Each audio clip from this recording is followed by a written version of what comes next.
This is a Willets Point Shea Stadium bound 7 express train. The next and last stop is Willets Point, Shea Stadium. Oh, yes, it is. Anthony Rivera here with you, talking about all the news and happenings surrounding that team from Queens, the New York Mets. It's a Subway to Shea series preview and recap. We will be talking about the Royals series, but I got my good friend in here, CP from CPNY Sports. My friend, how are you doing today? Doing well, man. Busy time on the channel, busy time for New York sports, but it's a great time for New York sports because the Mets are rolling. Good to sit here and talk about a series win. I appreciate you having me on. Shout out to the chat as well. See some familiar names in the chat, always supporting. Great to be here, my man. Yeah, we got 14 people right now. Right off the bat, make sure you're following Subway to Shea. Make sure you like this video. Make sure you're following CP because guess what? He's talking Mets. He's talking Knicks. He's talking Rangers, and the playoffs are right around the corner, everyone. So make sure you're tuned in with my guy, CP. Everyone in the chat, Duran, my brother, Duran Rivera, my brother from another mother, Ron Rivera, in the house. Junior Swingman also here. We got Carlos Ramos, my good friend. He's in here. Maureen, and the man himself, the man, the myth, the legend, Matty B. Ibanez from Till Mets Do His Part. Make sure you're following him as well, and make sure you're following Till Mets Do His Part. So let's get right into it, everyone. The kind of recap of what happened this weekend, and I'm going to pull up the slide right now. Mets take care of the Royals. They win another series, and it's their third straight series in a row. So I'm very happy about that. Took care of the Reds away, took care of the Braves away, and now home cooking against the Kansas City Royals. Mets fans, salute, rally around Francisco Lindor. It was nice to see that. Nice to see the fans, kind of outweigh the negativity and show that it could happen. And you saw it this weekend, and it was great to see. Beatty Mania, not only Friday night, but we'll get into today as well, because today was a big game, and he came in late, and the whole dynamic of the lineup changed when he came into the lineup. Salvador Perez was a Mets killer, was in 2015, is still till this day. Sean Manaea had a rough outing. We'll get into that as well. Jose Budo here to stay. I think Carlos Mendoza answered those questions in his press conference today. And congratulations to Dr. K, Dwight Gooden, for a not only fantastic Mets career. I know it's had its ups and downs, but kind of a story of redemption for Dwight Gooden. And nice to see him get his honor, get his number retired, and now put up there with the likes of Keith Hernandez, his partner there in crime in the 86 team, as well as Darryl will be getting his in September, in June, on June 1st. And he was there today. So that was great to see. Darryl's doing well. CP, anything that I missed here that you'd like to touch on from any of these games? We'll definitely dive a little deeper into what happened in this series, but what are your takeaways? Yeah, I'm impressed with this team, man. Obviously, first and foremost, shout out to Doc Gooden, Mets legend, baseball legend. Congrats to him. Long overdue. Got to actually meet Doc back in 2021. Post a little photo of us on my X account. Couldn't be any more of a nice guy. Like, he is so down to earth, met everybody, signed all the autographs in the world. So shout out to him. Very deserving. Obviously, I wasn't around to watch Doc pitch, unfortunately, a little bit before my time. But my father grew up a Mets fan because of my father, always talking about the 1986 Mets. And obviously, you watch all the documentaries, et cetera, you know how good he was. But obviously, it was a good win today to follow up the retirement ceremony, the number retirement ceremony. Listen, Brett Beatty, like you said, Beatty Mania, coming into the ball game late today, his at bats, like, I get the offense is starting to gel now. The Atlanta series, they finally came around. A lot of runs scored, upwards of like 30 runs combined in that Atlanta series, maybe just shy. But Brett Beatty, his confidence, not only at the plate, but in the field as well.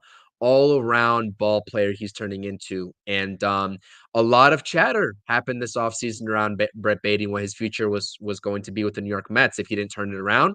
I think he's certainly turning some heads. We're not going to get too ahead of ourselves. We need to show some more consistency, but it was a great series, man. This Kansas City Royals team is no joke. Their lineup is no joke. They have a great mix of young guys and veteran presence. So to end their win streak coming into that series on a Friday night, winning 6-1, and also just taking the series from them has to boost the Mets' confidence. Loved what I saw this weekend. Loved it. Yeah, let's look at game one, and really was a great pitching performance by Luis Severino. He only pitched 5 innings, and we're still got to build these guys up to start pitching more innings. 5 innings, 1 hit, 1 earned run, which I can't trying to remember. Was that a home run? I don't think Salvador so. Perez, home run. Yep. No, yes, you're right. Salvador Yep. Perez home run because he homered twice in the series. So the Salvador Perez home run, he gave up 4 walks, only struck out 4, but he really limited the damage there, and the Mets offense kind of took off.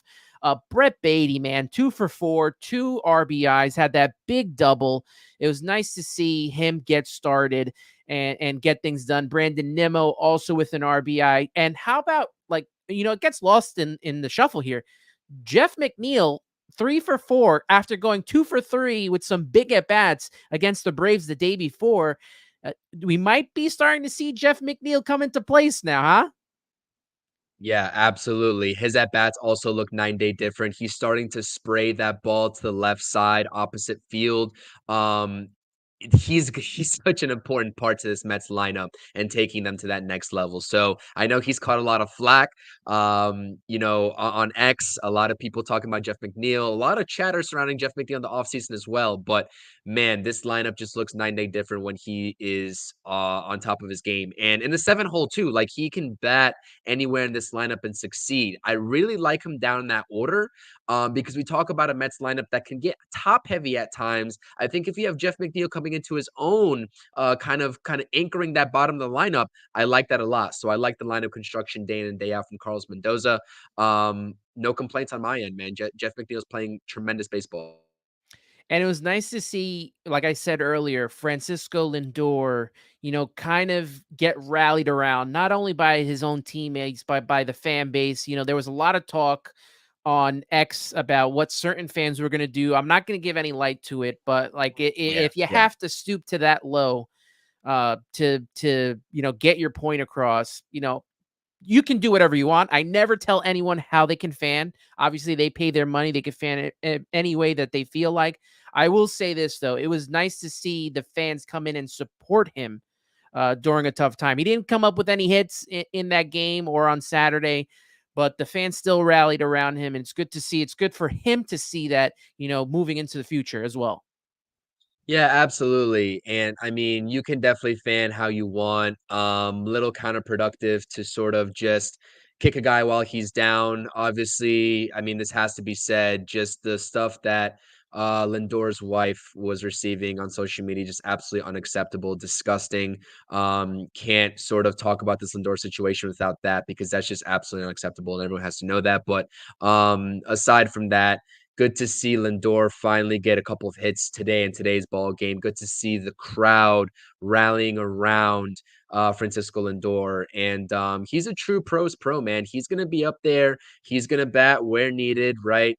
He's going to be in that 3-hole, whether it's lefty or righty, and he's going to take his cuts. And it hasn't been working the majority of the time his way so far. We know he's a perpetual slow starter, but he's a true professional. Will always answer the media, will always answer those tough questions, and will always, always, always, no matter what happens at the plate, play a tremendous shortstop, position in the field. So that man is a captain through and through, no matter what the offensive production is. And I couldn't be happier that he is a shortstop of the New York Mets because he is going to turn it around.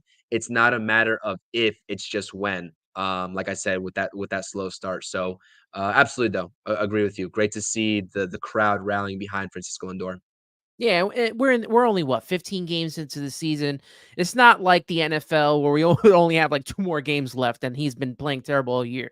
This is a long process. We're in this for the long haul, and I'm pretty sure that Francisco Lindor will have his dose of huge hits for the Mets.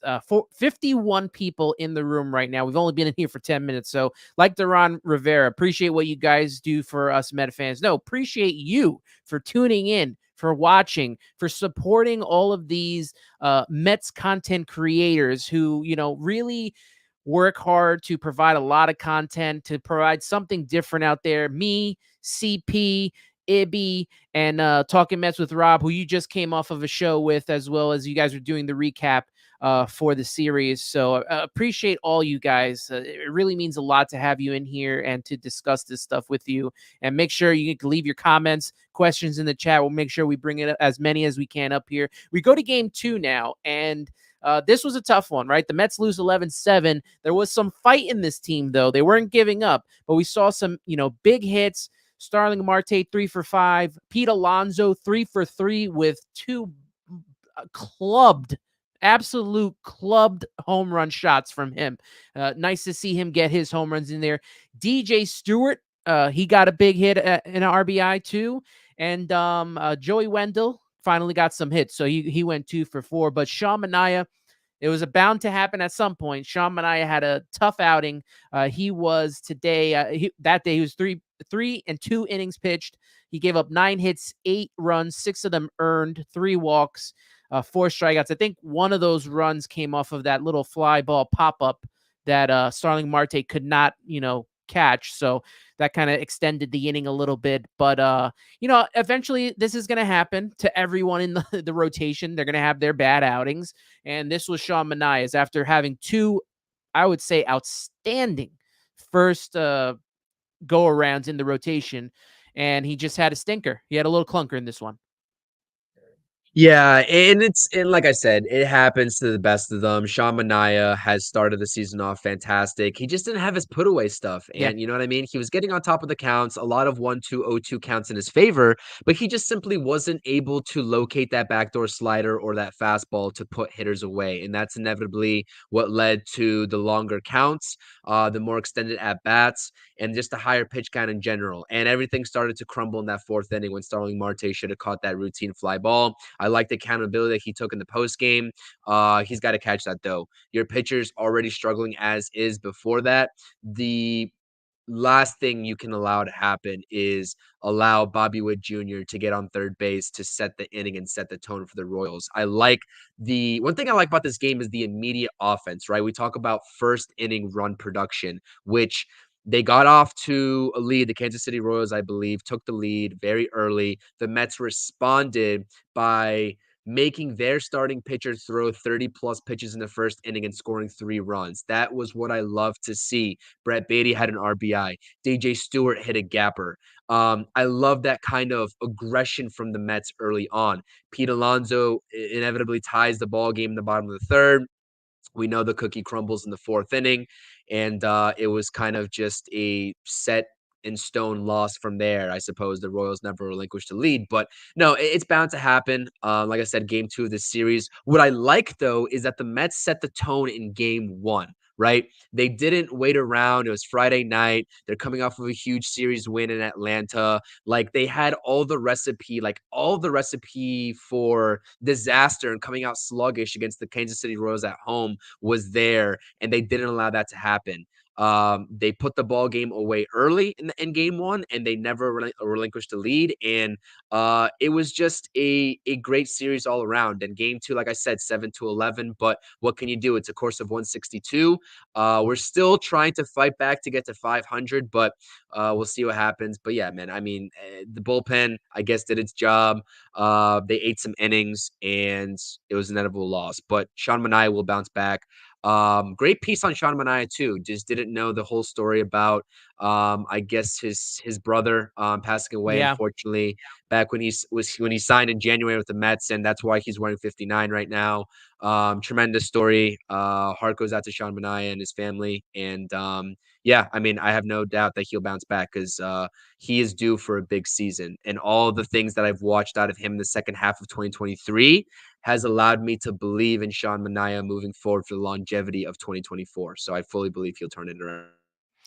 Yeah, I totally agree with this. I think Sean and I will have a bounce back game, whether it's the next one or the one after that. I think we will see Sean Manaea at his best this season because also, he's working for a contract, just like Luis Severino is, just like Jose Quintana is. All these guys, Adrian Hauser as well, these guys are working for a contract because if they don't pitch well this season, there might not be a next season for them. So their career lives are on the line here. And with Manaea, yeah, very sad to hear about that. That literally had just came out the day that he was going to start. That whole story came out. No one knew about that. So our hearts, thoughts, and prayers go out to him and his family. And the bullpen even pitched well outside of Sussler, who or Solser, who gave up 3 runs, but Jorge Lopez, another nice outing. Jake Diekman finally getting back on, having a good outing. And Tyler J, man, he was been solid in his couple times around. So good to see from those guys as well. And I think where did Carlos put? Here we go. Carlos Ramos put, to be honest, the starting rotation has looked a lot better than I expected. Only thing that, even though it's still early, worries me is the innings pitched. We need at least 5 or 6 to help the bullpen. Well, we are getting 5, right? Like at the very least right now, we are getting 5 innings pitched. But we go to today's game and Jose Butto.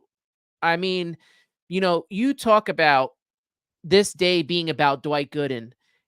This guy comes out right out the bat, strikes out 3, strikes out the side in the first inning, goes on to strike out 9 batters in this game.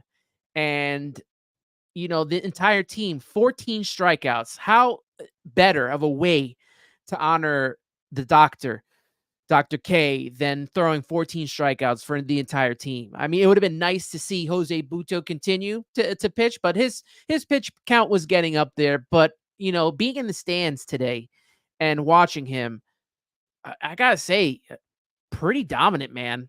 He looked dominant today. He's not going anywhere, according to Carlos Mendoza as well. I think that this definitely cements his spot in this rotation moving forward with the New York Mets. No matter what happens, obviously Kodai Senga comes back from the injury, probably go with the 6-man, but it doesn't matter. Tyler McGill comes back. He's got to find a spot in the bullpen, maybe even go down to Syracuse until his number gets called. Same thing with David Peterson. Like, Jose Butto is the real deal. His changeup was working phenomenally, and those put away pitches that Sean Manaea struggled with the day before, Jose Butto had that working. He was putting batters away. Thoroughly impressed with Jose Butto. And I was impressed with his aggression too, right? The Yeah. off speed was working, but he was not afraid to jam batters in with that inside pitch, which is really a lost art in today's game of baseball. So, Yeah, great to see him out there. Ottavino, 2 strikeouts, solid. Brooks Raley, 2 strikeouts, solid. Edwin Diaz comes in the ninth. He gives up the home run to Pasquantino, but he still got the save, got a strikeout. Edwin Diaz, I feel like, is still not at that 100% that we saw from 2022. I don't know if he'll ever get to that. Like, that was absolutely dominant. He's been really, really good. I think he's holding back a little bit, which I'm okay with early on in the season. But man, like, he's still, outside of that home run, guy's still like untouchable.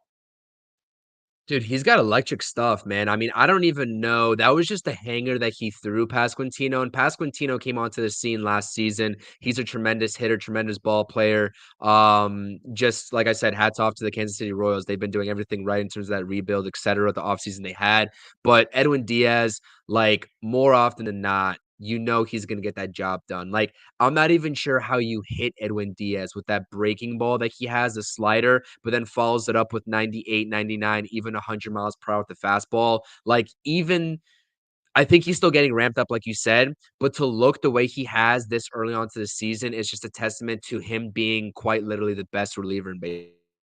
I think one of his fastballs topped at like 96. I don't know if you saw on TV if he went any higher than that. I thought one of the pitches I saw was definitely 96 on the fastball. So, like Junior Swingman says, once it heats up, watch out. And I'm pretty sure at some point we're going to see that. Shout out to my guy, Eddie Presti, who's in here And me and Eddie host, along with Al Cintron from WFAN. We host the Mets Evening Brew on the Morning Brew Sports Network. You can check that out every Thursdays at 9 p.m. or following a Mets baseball game if they're playing that night. So make sure you check that out. Shout out to you, my friend. Thank you for being in here. Appreciate you very, very much. And let's talk a little bit about Dwight Gooden, because that ceremony, man, I gotta say, well done all the way around, from the video package to Dwight's speech, everything in between. Getting to see, and this is where I even get a little bit emotional, getting to see Darryl Strawberry, because Darryl Strawberry had a heart attack just a month ago, and was able to come out and be there for Dwight. And I don't know if you guys caught the video. I think I retweeted it, but SNY Mets posted it of the doctor coming around the corner and Daryl's waiting for there, and he was shocked to Yeah, I see him. saw that. And that was pretty Awesome cool. stuff. But all the 86 guys that were there, Jesse Orozco, Rafael Santana, Gary Sheffield was there, former Met.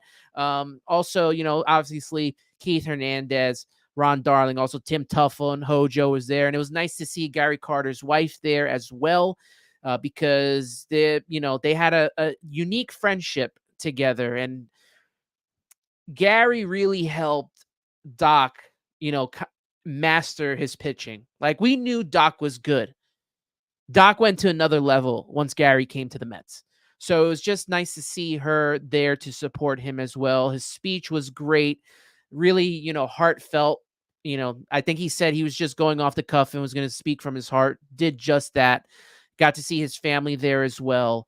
And I always love the story he tells about wanting to come back to the Mets. He tried in the mid to late 90s and it just didn't work out. And you know what? I don't even blame the Wilpons on this, because obviously Dwight had gotten so many chances. And at that point, they were just kind of, tired and fed up with it. It would have been nice to see him come back, because every time I talk about the Mets, I was born a couple of weeks after they won the 86 World Series. So I didn't really get to see Doc pitch. And the first time ever that I got to see Doc pitch was at Shea Stadium, but it was as a New York Yankee when they had the Subway Series. So I didn't really get to see Doc pitch. Anything that I get to see of him pitch as a Met is through videos on YouTube or highlight packages that they have. So, this really was a special moment, not only for Dwight, but for the fans, and to see him out there, doing his stuff. Duran Rivera is saying, the Mets didn't feel well after yesterday's loss. Fortunately enough, there was a doctor in the house. Nice to see that. Maureen talking about, it felt honored that she got to watch Doc pitch in person many times. Had season tickets from 84 through 88. That must have been like highlight central for Electric. you. I could only Absolutely. imagine, being a season ticket holder during that time and being a part of that. Shout out again, everyone in here, 81 people in here. Like Carlos Ramos says, hit the like button. Jabronis. If I don't say that, he'll get upset. So I'll make sure I say that just for Carlos. But thank you guys, everyone, for tuning in here. Any other thoughts on the whole weekend and Dwight Gooden? No, I mean, it was just well executed, like you said, just through and through. It was something that was definitely overdue, and I'm just happy to you see him get his moment, man. Honestly, much deserving so, and couldn't just happen to a better person. So, absolutely, I got nothing to say. I'm jealous that you got to actually witness it being in the stands today. So, very jealous there. Let me pull this Carlos Ramos point up here. Carlos says that, it was, when we were talking about Gary Carter catching Doc and how Right. important it is for the pitching, and he thinks we can see that in Alvarez. And I totally can see that as well. I am concerned, and this is just the catching together, the inability to get runners out from stealing bases, which I think that the base stealing is like perfect right now. I don't know if I don't remember if they stole any today. I don't think so, but I think they were like a perfect 24 for 24 when I last saw the stat. That's something that needs to be fixed. I know Alvarez can do it. I'm a little concerned about Armand Narvaez, because this team seems to play a whole lot different when he's behind the plate. Yeah, and that's actually a great point, a great segue to, and because I was meaning to bring it on the roundtable tonight, and I just didn't get a chance to amidst the conversation. I wanted to bring it up with you here. Like Omar Narvaez is hitting 294. Like he can swing the bat. We all know that. Awesome. Francisco Alvarez, he can't play defense to save his life. Let's just call it for what it is. And the last time I checked was 22 for 22, but I guess that did get bumped up to 24 for 24 opposition stealing bases. Is that accurate? I think so. That the last time I saw it, which was I think last night, it was a perfect Okay. 24 for 24. And that's like close to a record they're saying on the broadcast when it was still 22 for 22. So that definitely needs to change. What would you? I'm curious to get your opinion. We haven't heard the name Tomas Nido in a while, and I know a lot of people don't want to talk about him. Would you be opposed to bringing up Tomas Nido to have three catchers on the roster and having Narvaez as your lefty DH in certain situations if he continues swinging a hot bat? Because listen, I have no problems with Omar Narvaez going out there and getting at bats as a DH, right? You talk about DJ Stewart. He's looked better, but I'm still not convinced that he'll pick it up consistently. Just a spitball idea? I'm not saying I'm even backing this, but just a spitball idea. Three catchers on the roster. Obviously, I think you would need that if you're playing Omar Narvaez and Francisco Alvarez consistently. Is that even a thought for the New York Mets this early on? I don't know, because like, who do you send down? Like, is it Joey Wendell's time up? Is it Zach Short? DJ Yeah, Stewart? Like, that's who is the person that gets sent down? Because I don't know if you saw in the chat, I said I can't believe I'm saying this, but I think it's time for Tomas Nido to come up here, and that's with Omar Narvaez hitting, but right, behind the right, right. plate, his pitch framing, his I didn't see that in chat. pitch calling, like it just I I think I even Yeah. asked Carson from Mets Weekly. I think the Mets don't have a win while he's behind the plate. And he's definitely sold the Mets that game in Cincinnati, if I'm not mistaken. He kind of made the Mets game there with good start at the plate in that game and kind of ended it with some poor defensive plays. But yeah, he can't continue to catch, to be honest with you. And the Mets are playing the longevity game over the course of 162 anyways. Like they're going to preserve Francisco Alvarez as much as they can. Catching is a very taxing position. And to do that well over the course of 162, let alone do both things on the diamond well, catching and hitting simultaneously is very hard, especially when you're asking a 22-year-old to do it. Now, I'm not saying that Francisco Alvarez is incapable of doing it, but everything the Mets have been doing is preserving these guys for the longevity of the season. So I'm really curious to see what they do because I seriously don't think David Stearns and this defensive minded scheme that he's been trying to instill in this organization is going to take much of Omar Narvaez back there behind the plate. No matter, even if, like you said, if he's swinging a hot bat, it doesn't matter. Defense trumps all, especially your anchor out there in the field, the guy who's calling the pitches. So we'll see. And I agree with you. The pitch selection with Omar Narvaez back there absolutely drove me crazy as well. So that is something to keep an eye out on as Mets fans to see what happens in the catching category with Tomas Nido's name floating out there. Like I know I don't like I'm the last person who wants Tomas Nido back in the major leagues. I'm telling you this right now. I'm the last person, but something has to give defensively. And Tomas Nido, for better for worse, has found a way to stick around this organization for so long. Like no matter what you say about the guy, he's been able to do it. So we'll see, man. It's truly kind of a revelation. I don't know. It's TBD to be honest with And as we start to see the Mets bring up, their young talent, their young pitchers, Tomas Nido has caught a lot of these guys. He's caught a lot of the guys in the major league roster. Outside of the rotation, he's pretty much caught most of these pitchers. So that's where I'm kind of like starting to lean like, and I know, man, the bat's awful. The bat's absolutely awful. And we're very seeing bad. hitting from Narvaez, but like what happens when Narvaez doesn't hit? Like, will there become a point where he's like not hitting, and then his defense is also bad, and his pitch framing is not great? Like that's a problem that we have that needs to be fixed. Junior Swingman says, I would rather bring back my guy Michael Perez, who I actually really liked.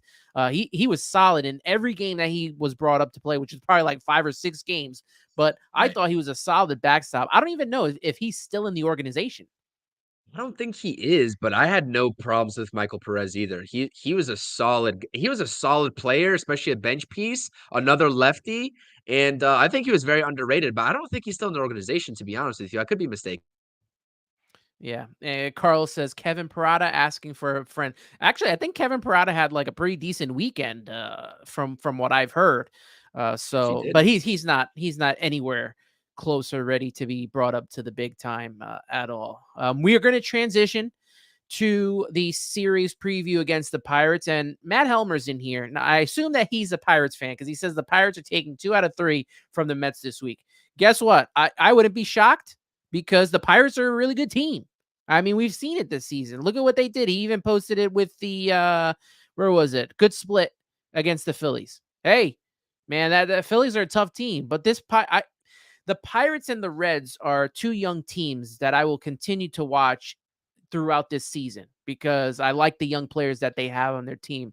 I also like Andrew McCutchen too, who I think hit his yeah. 300th home run this season. Maybe Matt can confirm that, but Andrew McCutchen I've always liked as a Pittsburgh Pirates, so we'll see what happens. Let's transition to the series preview, and I always like to put up the pitching probables and get your take on like which pitching matchup you're looking forward to the most. But as of right now, it's to be determined for 2 out of the 3 games. So all we're getting right now is Adrian Hauser versus Martin Perez, who comes over from the Texas Rangers. Jose Quintana will get game 2. Luis Severino will get game 3. At this moment, this was about, I created this little slide about, I want to say an hour ago, and they had no, pitching up there. I'll even check again right now, and I don't think that they I think have anyone I think in listed. one of the games, Billy Falter, I think the ex-Philly is gonna go for them. I think I saw on ESPN a couple minutes before we went live, but I could be mistaken. I think I saw his name though. Yeah, and this is going to be, I'm going to pull up Pittsburgh's lineup here for this game against Adrian Hauser and see how Hauser pitches against them because he was in that, Central Division Division, yeah. against the Pirates. So, obviously they have O'Neal Cruz, who is a solid player. It's a Kebron Hayes is the third baseman. Connor Joe at first base, McCutchen, Brian Reynolds, who the Mets have, kind of sought after for a while, and that never worked out. But in 21 at bats, he's batting 286 with a homer and 2 RBIs, so that's something to look out for. Zawinski out in left field, Michael A. Taylor, we had talked about off the air. Any Yep. players, and it could be a couple because the Pirates have a legit lineup here. Which players are you intrigued by from that Pittsburgh lineup? I think you gotta talk about Brian Hayes off to a very hot start for the Pirates. Got that deal, deservingly so. He's just absolutely phenomenal ball player. Connor Joe is a name that always has given the Mets fits, even back to his days in Colorado. I like Connor Joe as a ball player, very gritty player, so definitely watch out for him. I think he's batting just under 300 as well. Good start to his season.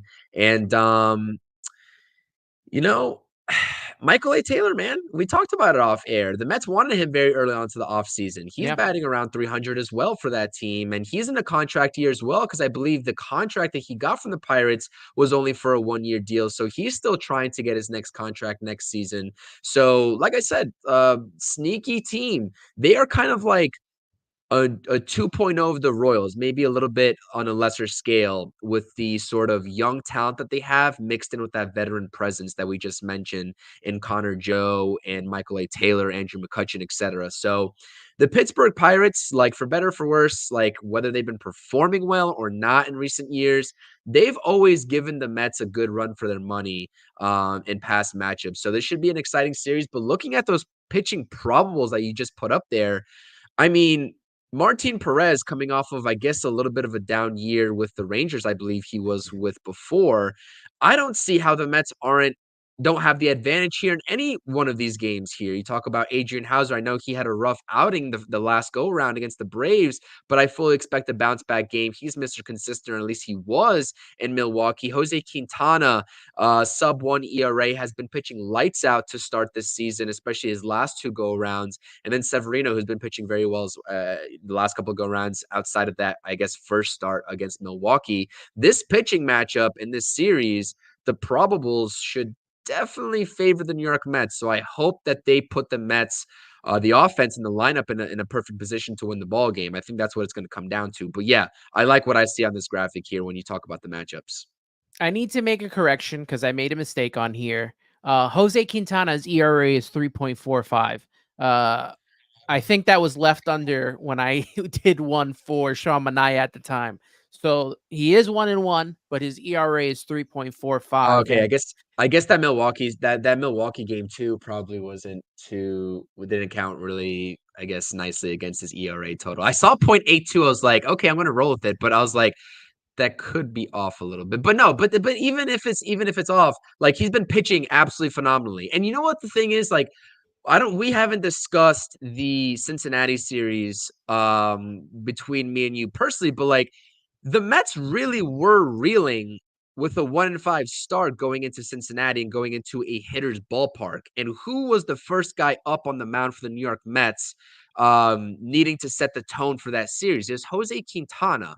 And this guy, right, with Kodai Senga being gone, gets the nod in game one, right, opening day, falters a little bit, but really impressed with his last two outings. And I mean, this guy has a career, I believe, 3.5 just around ERA. He is a solid vet, and entering the last year of his contract at the New York Mets as well, I really do think he can be Mr. Reliable for the New York Mets while they are missing Kodai Senga for about the next month and a half. it's crazy to think that this Mets pitching staff has the best ERA, and we don't even have the ace in the staff, Kodai Senga. It's crazy to even think about that. And, if I was to close my eyes and you tell me, oh, without knowing who the pitcher is, 5 innings, gave up, 3 or 4 hits, 3 runs, I'd be like Jose Quintana. It's like Jose Quintana is like, you're getting he's only going to give up 2 to 3 runs. He'll give you the 5 innings. Maybe he'll give you a sixth if his pitch count is low. He's going to give up a home run here and there. But he's just that like, it's the same guy he was last year when he came up halfway through the season. Same guy. And I think that's solid to have someone that just kind of, like you said, sets the tone. And he did that in Cincinnati. If you think about it, the way that this team has played, starting off 0-3 with a very tough series, the Brewers outplayed them like 100%. Like they totally outplayed them, deserved the 0-3 start. But you look after that, they could have swept Detroit. They could have swept Cincinnati. Possibly could have swept the Braves, although they lost that middle game. And Right. then, the only, I feel like, legitimate game that they lost in between that was that second game of the Royals yesterday. I think that they're definitely better than that awful 0-5 start that they showed. And I think we're seeing it with the pitching staff. Jose Butto, I think, has breathed a fresh air into this rotation. Like, it's just nice to see compared to what we saw from a Tyler McGill. Like, that first start for Jose Butto against Detroit, where he got into trouble in the first inning, or, he even got into a little trouble, today in an inning, but it's able to get out of it. Whereas this guy McGill would give up maybe 2 runs in there. It's like a different contrast from those two pitchers. And, I'm happy Butto's in the rotation. And I think, if he has maybe another 2 outings like this, I think it's like, hey, Tyler, you're either in the bullpen or you're going to AAA, my friend. That should be the conversation right now. Like, there's no way Tyler McGill comes back and is taking Jose Butto's spot. I'm sorry. As good as the Mets rotation has been in this small sample size, right, so far this season, because I definitely think they've held their own. Um, a lot of them are still lacking that bulldog mentality. And when I say bulldog mentality, it's not only how you respond in the face of adversity, right? I think Luis Severino did a great job of that in the Cincinnati game when the defense kind of let him down a little bit and extended that disastrous inning. But also the put away pitch, like striking batters out. Jose Quintana's been solid, but he's not a high strikeout guy. Adrian Hauser's not going to strike out a lot of guys. Like the Mets are missing that strikeout kind of, I guess, just the guy that has a consistent put away pitch. Like Luis Severino can be that guy, hasn't done it consistently, although the last time out, I believe he had what 7 Ks. So adding another guy that can get you a high strikeout total, I think we saw it with Jose Buto today, and can extend innings, right? Just be that Iron Man that you need to save the bullpen. Like, this is the breath of fresh air, like you just said, for this bullpen, right? And for the manager in turn that doesn't have to go out and yank his starter and decide who he wants to throw in the already taxed bullpen. Like, Jose Buto, at this point in the season, I know we're only a little bit over 2 weeks in, he has been Iron Man for the New York Mets, and that's only given 2 starts. It's crazy. He pitched the 6 innings today. You go back to his first start where, even though it was early in the season, even though it was a doubleheader, there was so much pressure on Jose Buto because, they took Adrian Hauser out with 67 pitches and they ran through everyone in the bullpen in game one, only to lose. And you go to game two, it's like, we really hope Jose Buto can pitch 6 innings. Well, yeah, you kind of need him to. Either whether he was going to pitch good or he was going to get lit up, he was going to need to eat innings. And he did so in the best way possible under immense pressure. And it's just great to see him continue not only his, I don't want to say dominance, but like really good run from spring training. You could take it all the way back to last September because I was there at Citi Field last year. It was Braves Mets. Budo was on the mound when they gave up 23 runs. I was there Yes. for that disastrous game. And I don't know if he got sent down after that and then got brought back up. I think he did because they brought everybody back up at the trade deadline. After that game and after he comes back, totally different pitcher. Pitching, giving you quality innings, quality starts. Even McGill was. But Budo was just 10 times better. He was 10 times better in spring training, and he's pitched 10 times better now. So it's great to see him, kind of show out here. And Junior Swingman, says it best. Give Budo the same opportunities that Tyler McGill and David Peterson has gotten. I totally forgot about David Peterson, honestly. I totally forgot that he was on this team. Considering he's been out. But you're right. Like they've gotten their opportunities. McGill has gotten his opportunities. It sucks that he got hurt. It sucks that Peterson got hurt. But Budo's just pitched way better, man. He's just been way better. Keep him in the rotation. And that and yeah, keep him in the rotation. Something that people often forget, and it's not often talked about with Jose Buto, I believe, if I'm not mistaken, has multiple years of control for the New York Mets. I believe. I got to go back and look at the Spotrac, but that's what I believe. And he's only 25 years old, man. This kid is still young, and it's like a breath of fresh air. This guy is just coming into his own, got a little bit of a late start, looked a little rocky, obviously, to begin, I guess, his tenure with the Mets last season, like you said. But ever since he got that reset button, he's gone down, pitched his innings in the minor leagues, has come up and has impressed. And the same thing this season, right? I was really thinking out of spring training. He posted zeros across the board in spring training, I believe, especially in the ERA category, that he was going to be the long man in the bullpen, right, to eat those innings up in case the Mets needed that, and maybe even pitch in some higher leverage situations in case a couple of guys were unavailable. But with I guess the send down option, the option that he had on his contract, they decided to send him down. But that didn't hinder him whatsoever. So to come back up to this big league team and pitch in a game that the Mets, like you said, really needed him to perform in after an 0-5 start and give you length in that second game of the doubleheader against the Tigers, hats off to him, man. And we think we're talking about a guy that's like 28, 29, 30 years old doing this. This guy's only 25 years old. So let's all not forget that. It's impressive stuff, man. Shout out to also Carlos Ramos. He's always been the Tyler McGill whisperer, but he says no one listens to him. We hear you, Carlos. You know we hear you, and I know we have our little chat on the side too. And you always tell me about Tyler McGill, so I appreciate you all the time, man. So also shout out to Ibby who came up with the. I don't know how you got that, Ibby. Maybe all your sources that you have there, especially with the ones that you guys got for the City Connect jerseys that are going to be released next Friday. But shout out to you, Ibby. Jared Jones is going against Jose Quintana. I guess that's on Tuesday. And then Wednesday is going to be Bailey Falter versus Luis Severino. So now that we kind of know that these are the two pitching matchups, out of the three now, which matchup intrigues you the most from a Mets perspective? Don't know much about Jared Jones. I think I saw Ibby talking about him a little earlier in the chat, so I won't speak on him, although he's going against Jose Quintana, and I like the Mets' chances every single time Jose Quintana takes the mound.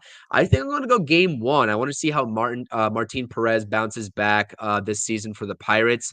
Like I said, struggled a little bit last season with the Rangers. Has good stuff. I guess he went and has a game under his belt. He's got like a 1.90 ERA, I believe, if I was looking at ESPN correctly. I'm curious to see how Adrian Hauser does and bounces back. Like, this is a veteran guy. David Stearns type guy coming over from Milwaukee in the offseason, was brought in to be that fourth, fifth guy in the rotation. He really needs to be that Mr. Consistent guy that he was in Milwaukee, for the Mets rotation to be, I guess, sustainable over the course of 162. So I think this early in the season, I'm watching Adrian Hauser, and I like that matchup between Perez and Hauser. Bailey Falter, if I'm not mistaken, I do think that he was a Philly for a little bit, and we saw him pitch against the Mets as a Philly. I could be thinking of a different Falter, maybe, but nonetheless, I'm high on Luis Severino this season. I truly think he has a bounce back year. Yeah, I've me been too. talking highly of Luis Severino all off season long. So every single time that he takes the mound, he has my attention. Like I said, struggled in that first outing. We both were at that game where he just didn't have it. 12 hits over the course of however many innings he pitched in that game. That game was kind of like a blur. So many events happening with the Johan Ramirez situation, Reese Hoskins, etc. So listen, as crazy as it is to say, that Mets team that we're in attendance for in that series in Milwaukee is not the same Mets team here 2 weeks later, taking on the Pittsburgh Pirates. And in a completely better way. Like, they are night and day different. But I keep on saying it, and I'm not sure if you agree with me. Not everybody's clicking at the same time still, and I think that this Yeah. is the tip of the iceberg. Of what we're going to see from the New York Mets moving forward. It's just the tip of the iceberg. They're playing really impressive ball, but I think that there's a lot of room for improvement, and we will see that. Yeah, shout out to all you guys that are out there right now. 94 people in the room watching this along with us, whether on YouTube, whether on Twitter. Appreciate you all. Make sure you hit the like button.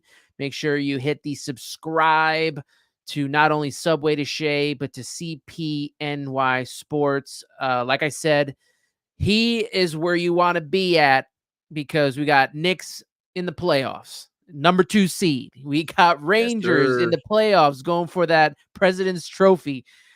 He's going to have all the coverage. So make sure you're down there. Make sure you're watching it with CP. Subscribe to his channel as well. And CP, I'm glad that you mentioned the change in this team from that opening series, even the Detroit series a little bit, to now. And that's why I want to transition from pitching to hitting, because we've seen the difference in the hitting. In this series, we saw it in the Braves series where they scored 29 runs. They scored 29 runs against the Braves, the Atlanta Braves.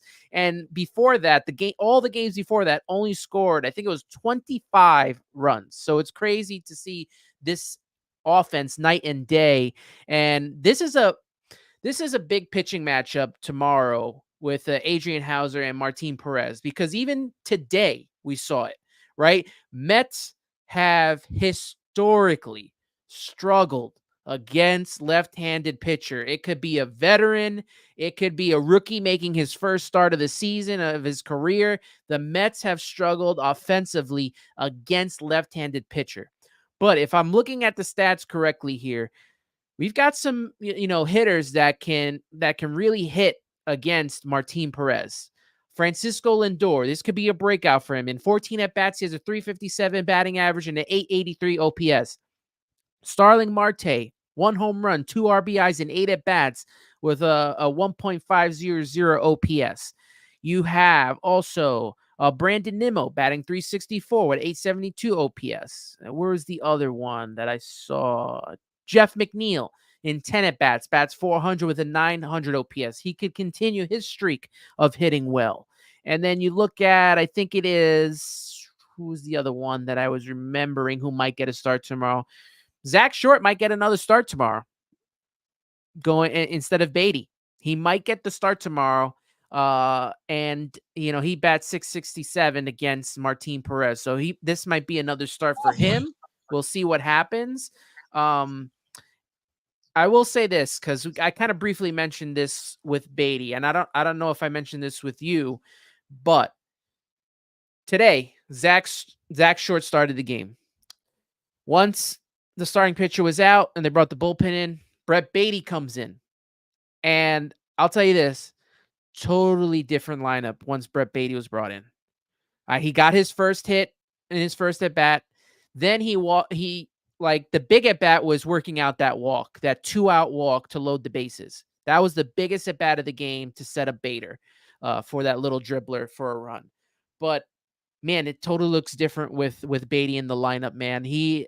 There's some spark going on with Brett Beatty. And like you said, it's still early. Season's still early. Anything can happen. But, it all started in Cincinnati with his defense. His offense has been incrementally getting better. And this series was just like, wow, man. Like he's on a different level right now. And it's the Brett Beatty we need to see. Matt Aby Ibanez saying it's Brett Beatty season. I'm saying it's Beatty mania. I mean, I'm here for it. I want to see the kid succeed, and I'm glad he's doing it right out the gate. But his hard hit rate isn't even up to par, and what are we talking about? The exit velo's not there. The exit velo. I can't believe some people, man. But no, man, he's a table setter. He's like turned that corner very early on. This is the type of start to the season that he needed. Absolutely. And a lot of people were on his case in the off season where Amy's making me crack up in the chat here. But no, absolutely. He's turning into that table setter. And the one thing that I like about the Mets and Carlos Mendoza, especially assuming that he's the one making the lineups, is that he has full confidence in Brett Beatty in the middle of that order, especially in the fifth spot. Yeah. Obviously, didn't get to start today against the lefty. I don't think that was because there's a lefty-lefty matchup. I think that they're pretty confident in Brett Beatty, regardless if there's a righty or lefty on the mound, which I've absolutely love. Like, I hate, especially with these young players, right, that we need to see what they can provide playing lefty-lefty matchups or whatever. Like, just play the kid every single day. If he needs a day off like today, I get it, so be it, but just play him every day. But yeah, he is becoming that table setter type hitter for the New York Mets, right? And he's becoming a guy that you trust with runners in scoring position now to get the job done. And one thing that I absolutely love that Brett Beatty's doing, and I know that Carson from the Mets Weekly Pod hates this, but Brett Beatty is taking the ball the opposite way, and it's working quite lovely for him. Like, I would change nothing about the way Brett Beatty is approaching his at-bats whatsoever. And you can tell that he's seeing the ball a hell of a lot better than he was in the early part of spring training, because even his takes are good. Like, when I watch Brett Beatty's at bats, and I did the same thing with Mark Vientos, I was like, okay, the result is what it is. What do their takes look like? Are they chasing pitches out of the zone? Because that tells me how they're actually seeing the ball as a hitter. And when things aren't going well, more often than not, maybe it's not even anything mechanically. It's how well you're seeing the ball out of a pitcher's hand. And Brett Beatty's seeing that ball very well right now. So, yeah, just night and day different with the approach to the at-bats. And got to give props where props are due. He put the work in the offseason, whether you're seeing it or not. He actually took a trip to Orlando, 4 days to the Francisco Lindor, and he said that that made all the difference in the world. And you see that left side of the infield, Brett Beatty always making those nice clutch plays here early on to the season, getting hype, waiting for Francisco Lindor to get back into the dugout.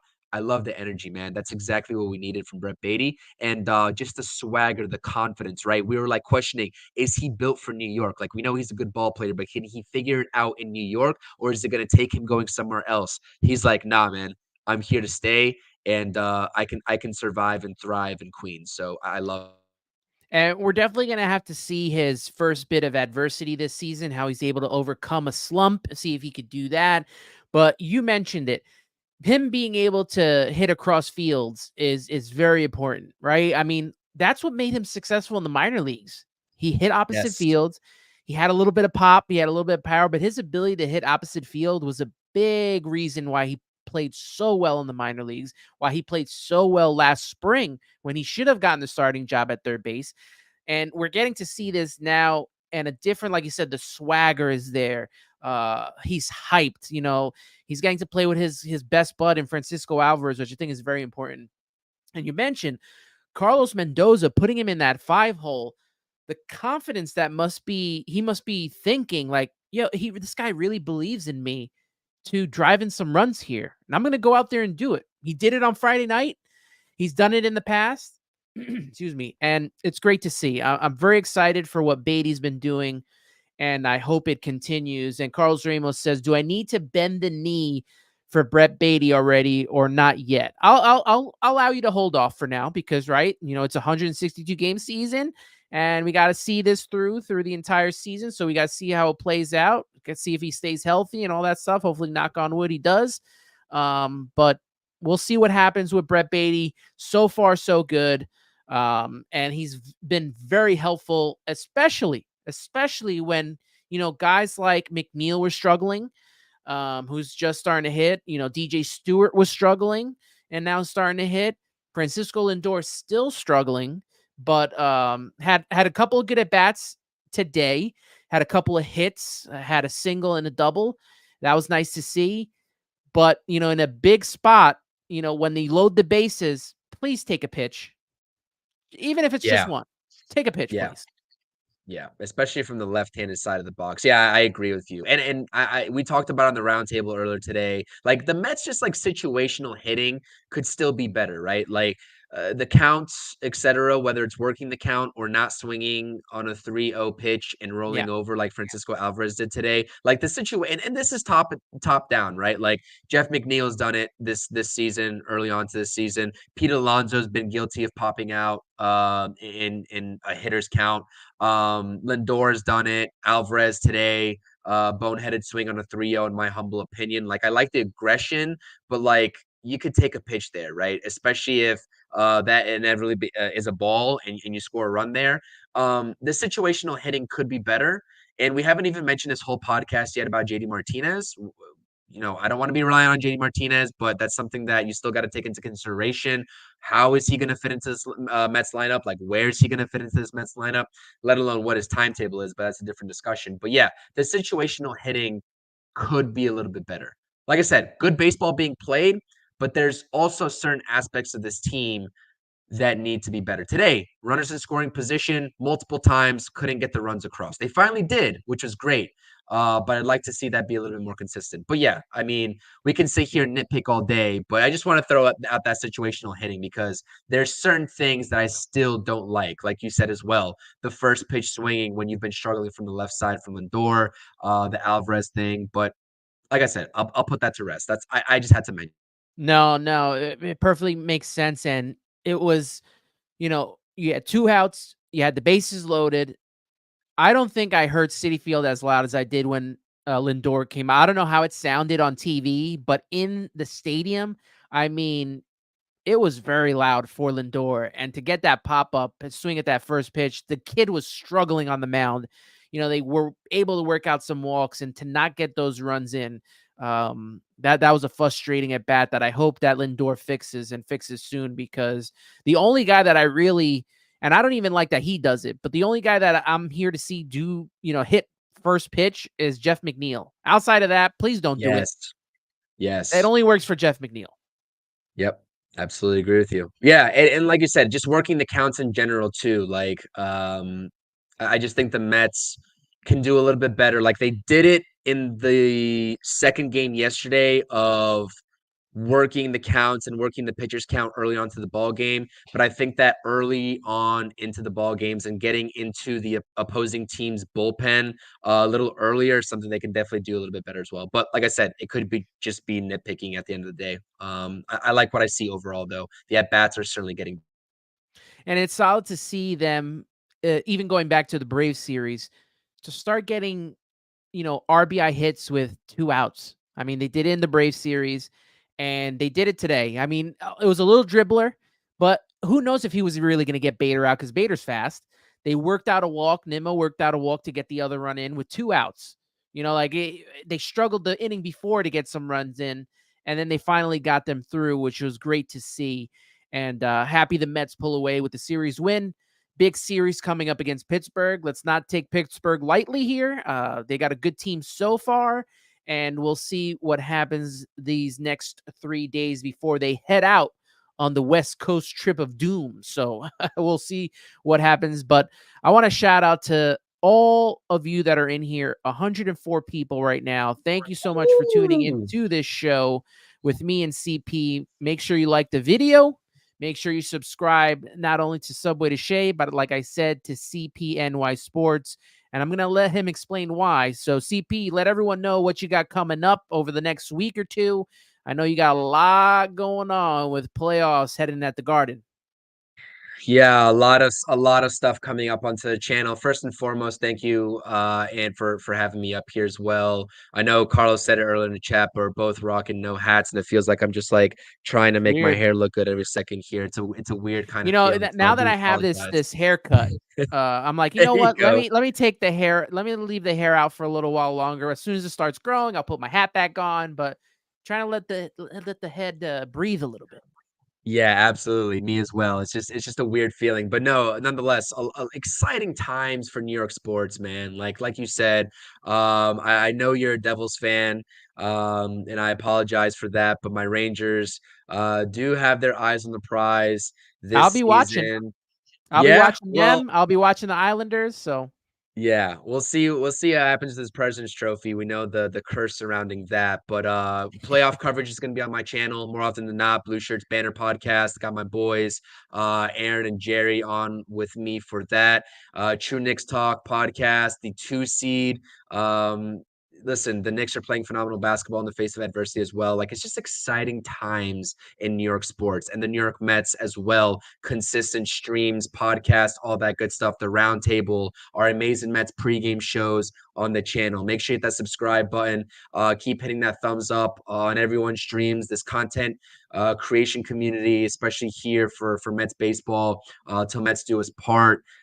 Shea and Son, Subway to Shea, Talking talking Mets with Mets with Rob. Like, Rob. listen, this community is awesome. Mets Weekly, like, this community is awesome. So make sure you show everybody love.